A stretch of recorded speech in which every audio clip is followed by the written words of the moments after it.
three astronauts fastened into their seats. The countdown proceeded.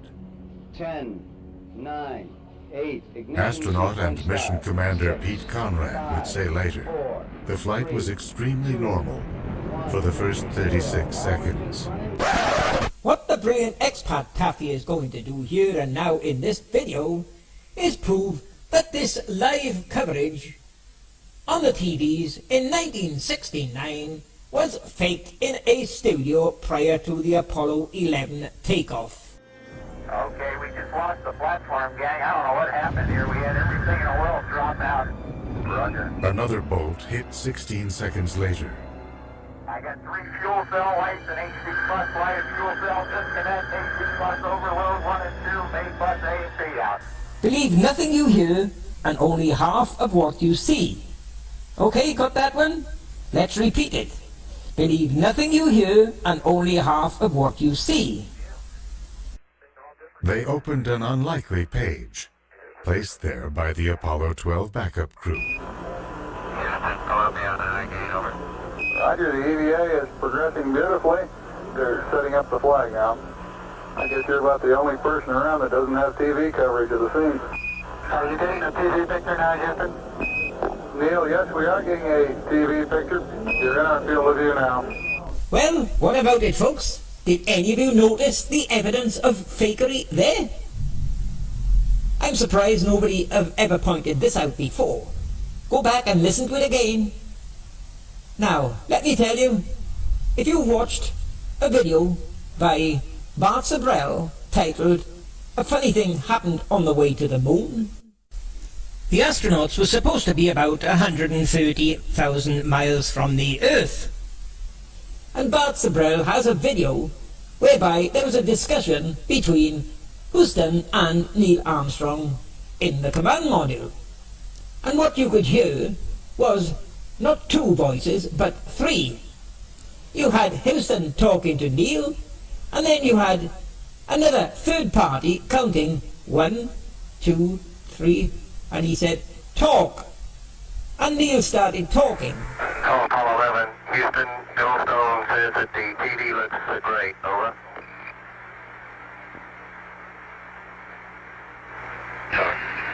Okay, Roger.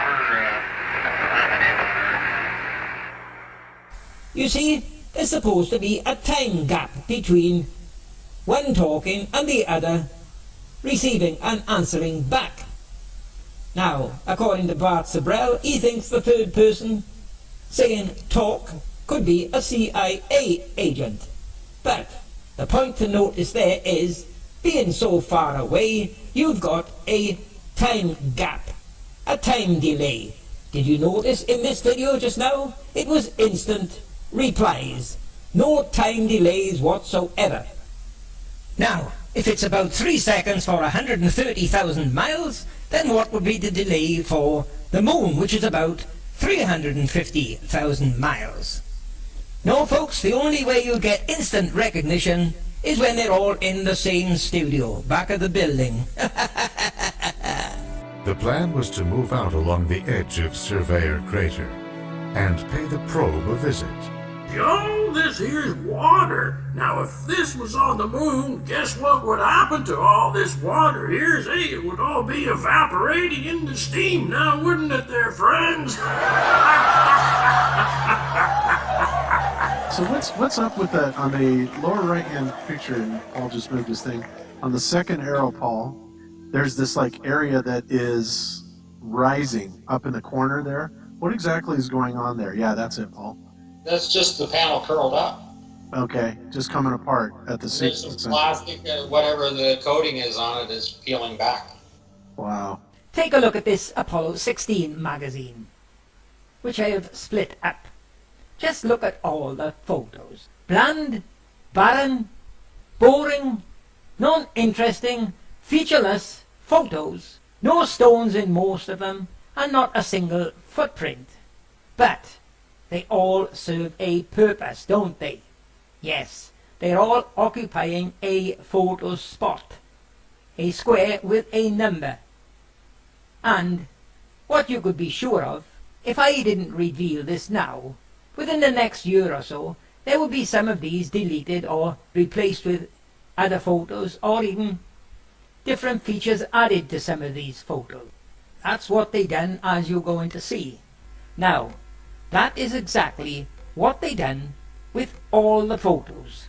They quickly estimated how many photos they would need for the whole program, and that turns out to be around about 3,500.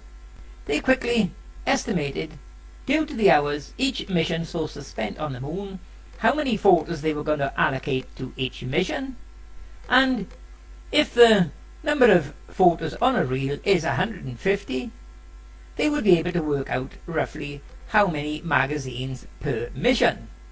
And what they quickly done, folks, was created a library just like this one here, but it was all blank spaces, but they had the numbers. And what they done now very quickly was they filled all of them up with these bland landscapes, folks. And you'll see proof of it, just landscapes. They filled a lot up, and should anybody request, can I have an Apollo 17, they'd have a photo like this to give them. Very bland, but at least they had photos. And what they done then, once they filled up all the spaces for the 6 missions, they now done a backward step. They went to Apollo 11 and they started filling some detail in, like this one you've got here.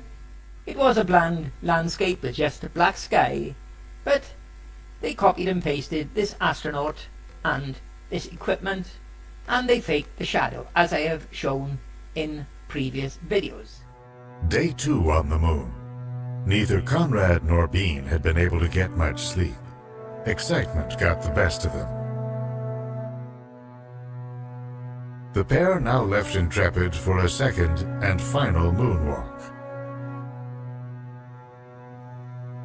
The suits they wore had been built for spending time on the moon's surface, with 5 layers stitched together to maintain constant temperature and air pressure. And surely their space suits were only cloth, even though they claimed to put some metallic threads in them and this was to protect them from the radiation.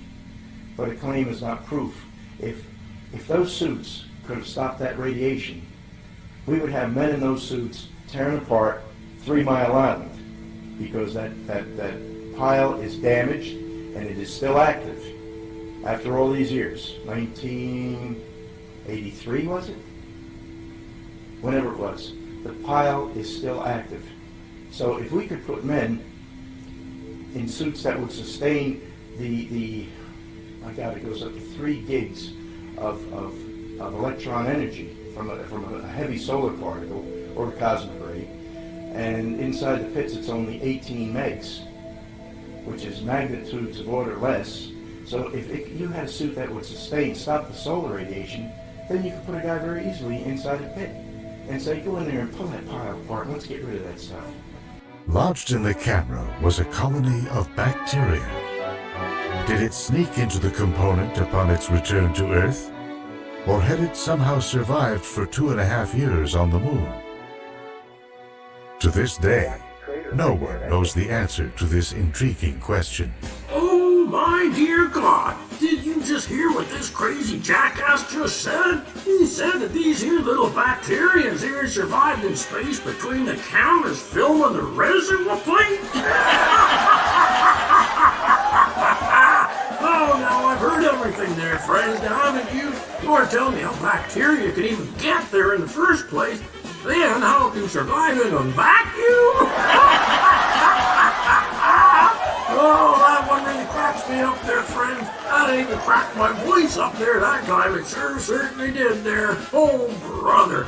These little dudes here just swimming around between the plate and the little film in the camera. What next, eh? Oh, NASA, you sure's come up with some real good bullshit, don't you now?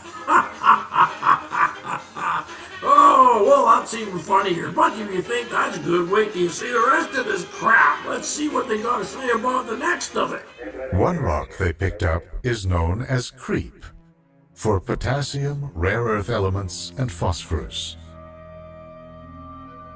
It's thought to be a piece of bedrock that formed over 4 billion years ago, on a lunar surface that was entirely molten.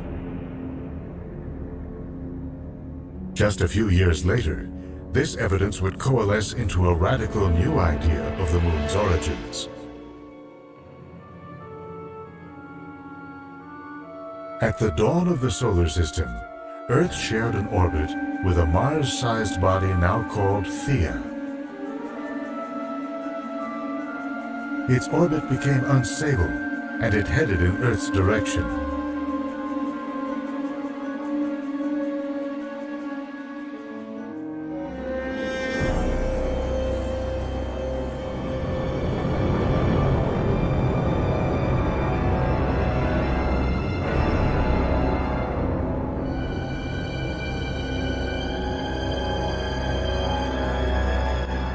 What I've done here for the benefit of the lot of you, I plotted into Google definition of a shadow, and here's what we have got. Simple definition of shadow: a dark shape that appears on a surface when someone or something moves between the surface and a source of light. Now get it in your head, read that again. Note the word dark. It did not say black, okay? Now that's one thing none of these NASA numbskulls seem to understand, is the difference between the word dark and the word black. It is very important. Keep that in your mind. Now, I've shown you this photo in a previous video of mine regarding the rover. Now this is a genuine shadow under this rover, folks. This is a photo taken on the Earth, a genuine shadow under the rover. And as I showed you in that previous video, that shadow under the rover is not black. It is dark. It is not black, folks. Now, look what happens here. When you brighten up the photo, look at that shadow under the rover. It has brightened up along with the rest of the photo, and you can see detail on the ground in that shadow.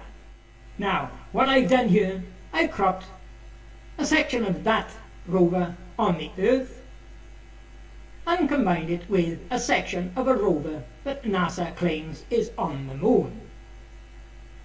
And you can distinctly see the difference in the shadows. Now, look what happens when you try to brighten up the two of these together. The bottom genuine shadow will brighten up, but look at the shadow under the top rover. It's been given two settings of brightening, and it still has not brightened up. Now, here's another one I've shown in the past, a genuine shadow that I took a photo of here on the Earth.